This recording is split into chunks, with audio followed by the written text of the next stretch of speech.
19లో సోదరుడు చెప్పినట్లు జగన్ నేను విన్నాను, నేను చూశాను, ఈ రాష్ట్రానికి అన్ని విధాలుగా అభివృద్ధి పాటలు నడిపిస్తాను, ఈ రాయలసీమ బిడ్డగా ఈ ప్రాంతాన్ని సస్యశ్యామలం చేస్తామని చెప్పి, ఇండస్ట్రీ తీసుకొస్తామని చెప్పి అందరినీ మోసపూరిత వాగ్దానాలతో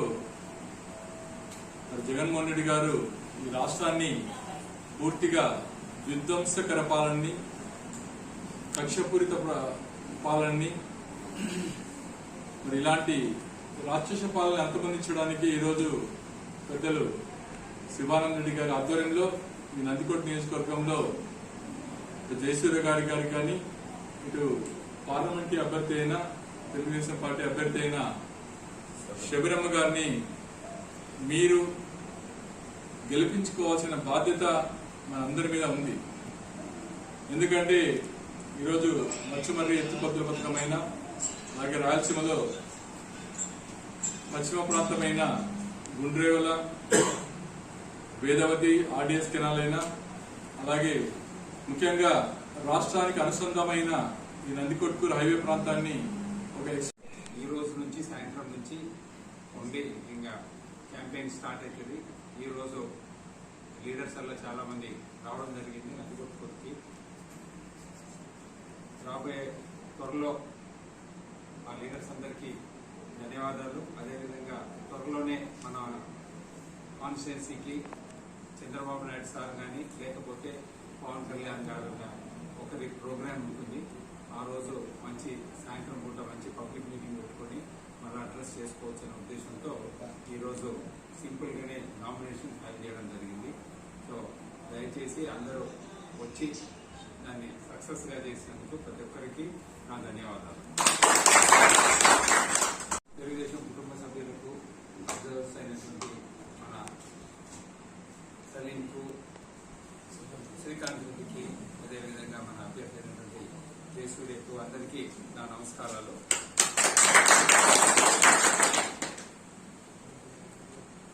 ఈ రోజున ఉదయం 11:39 నామినేషన్ ఫైల్ చేయడం జరిగింది.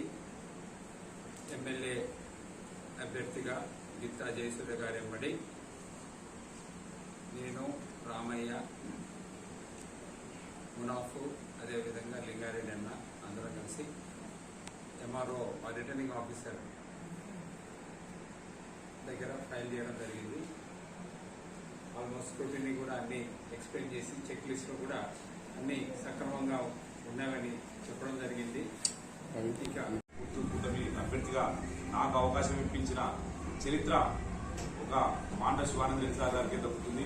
ఎందుకంటే మన తెలుగుదేశం పార్టీ జాతీయ అధ్యక్షులు శ్రీ గౌరవులు పెద్దలు చంద్రబాబు నాయుడు గారికి, అలాగే మన తెలుగుదేశం ప్రధాన కార్యదర్శి లోకేష్ బాబు గారికి నేను సార్ తరఫున ప్రత్యేక ధన్యవాదాలు తెలుపుతున్నాను.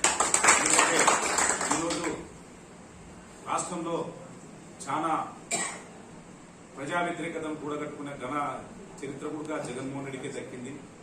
కాబట్టి ఆయన రాష్ట్రంలో ఏమి చేసినా కానీ ఏమీ లేదు. ఇక్కడే నందికొట్కూరు నియోజకవర్గం తీసుకుంటే ఏమిటి అభివృద్ధి చెందలేదు. ఆ రోజు ఆయన 2019 ఎలక్షన్లలో వచ్చి నందికొట్కూరు నందనవనంగా తీర్చిదిద్దుతా అని చెప్పేసి ఆ రోజు ప్రగల్భాలు పలికిపోయినటువంటి వ్యక్తి ఈ రోజు 5 సంవత్సరాల్లో నందికొట్కూరుకు ముఖ్యమంత్రి హోదాలో ఏ రోజు, అంతేకాకుండా పేదలకు ఇచ్చినటువంటి ఇళ్ల స్థలాలు ఏదైతే ఆ రోజు 2 ఇచ్చి ఇండిపెండెంట్ హౌసెస్ ఇస్తా అని చెప్పేసి ఈ రోజు అవి అన్ని కూడా ఎక్కడో వాగుల దగ్గర, శ్మశానాల దగ్గర కేవలం సెంటున్నర ఇచ్చాడు. అవి పేరుకేమో జిల్లాలో ఎక్కడ కట్టలేనంత నందికొట్కూరు నియోజకవర్గంలో కట్టామని చెప్తున్నారు. కానీ దానిలో కనీసం అంటే 20 మంది కూడా సంసారాలు చేస్తున్నారు. ఎందుకంటే కనీసం మౌలిక సదుపాయాలు లేవు. మౌలిక అవసరాలకు ఏం పడిన వాళ్ళు టౌన్లోకి రావాలంటే దాదాపు 2 కిలోమీటర్లు వాళ్ళకు దూరం అవుతుంది. కాబట్టి ఇలాంటివన్నీ కూడా రాబోయే రోజుల్లో తెలుగుదేశం పార్టీ అధికారంలోకి వచ్చిన తర్వాత ఏదైతే నిత్యావసర ధర వస్తువులు కానివ్వండి, రైతాంగానికి సంబంధించి కానివ్వండి, చదువుకునేటువంటి విద్యార్థులకు కానివ్వండి, అందరికీ అవకాశాలు రావాలంటే కూడా మనం అందరం కలిసి ఉండాలని చెప్పేసి తెలుగుదేశం, జనసేన, బీజేపీ కొద్దిగా ఈ రోజు మేము ముందుకు పోతున్నాం. కాబట్టి ఎందుకంటే నందికొట్కూరులో 2004 నుంచి గెలవలేదు. 2004లో కాంగ్రెస్ అభ్యర్థిగా గౌరవ చరితమ్మ గారు గెలవడం జరిగింది. అలాగే 2009లో కాంగ్రెస్ అభ్యర్థిగా లభ్యంగా ఫ్యామిలీ గెలవడం జరిగింది. 2014లో ఐజయ్ గారు వైసీపీ తరఫున గెలిచింది. ఈ 3 కేవలం అప్పుడు గెలిచింది గౌరవ వెంకటరెడ్డి, మాండ శివానంద రెడ్డి గారి నాయకత్వమే ఇక్కడ గెలుపొందుతూ వచ్చాయి. మొన్న ఏదో 2019లో ఒక అవకాశం అని చెప్పేసి జగన్మోహన్ రెడ్డికి ఇచ్చారు, దాన్ని ఆయన దుర్వినియోగం చేసుకున్నాడు. ఈ రోజు రాష్ట్రంలో ఎక్కడ చూసినా గానీ ఒక నందికొట్టు నియోజకవర్గానికి సేవ చేసేటువంటి భావం కలిగినటువంటి మాండ శివానంద రెడ్డి సార్ నాయకత్వంలో, గౌరీ రెడ్డి గారి నాయకత్వంలో 2024లో ఇక్కడ జెండా పాతేస్తామని చెప్పేసి మా నాయకులు అయితేనేముంది, కార్యకర్తలు అయితేనేది ప్రతి ఒక్కరు కూడా కష్టపడి పనిచేస్తున్నారు. ఇదే నిశ్చయంతో అందరినీ తీసుకెళ్లి గ్రామ స్థాయి నుంచి బూత్ స్థాయి వరకు కూడా ఈ రోజంతా పార్టీకి చాలా కష్టపడి పనిచేస్తున్నారు. వాళ్ళ శ్రమ వృధా కాదు. రాబోయే రోజుల్లో తెలుగుదేశం పార్టీకి పనిచేసిన కార్యకర్తలు అందరినీ కూడా కూడగట్టుకుని ముందుకు పోతాం, వాళ్ళని అన్ని విధాలు ఆదుకుంటాం. ఎవరైతే గతంలో తెలుగుదేశానికి పనిచేసి పార్టీకి దూరంగా ఉన్నారో వాళ్ళందరూ కూడా కలుపుకొని చేస్తాం. రేపు మే 13వ తారీఖున జరిగేటువంటి అసెంబ్లీ అభ్యర్థిగా నాకు 1 ఓటు, ఎంపీ అభ్యర్థి అయినటువంటి శివరమ్మ గారికి 1 ఓటు వేయించి గెలిపించాలని ప్రతి ఒక్కరికి పేరు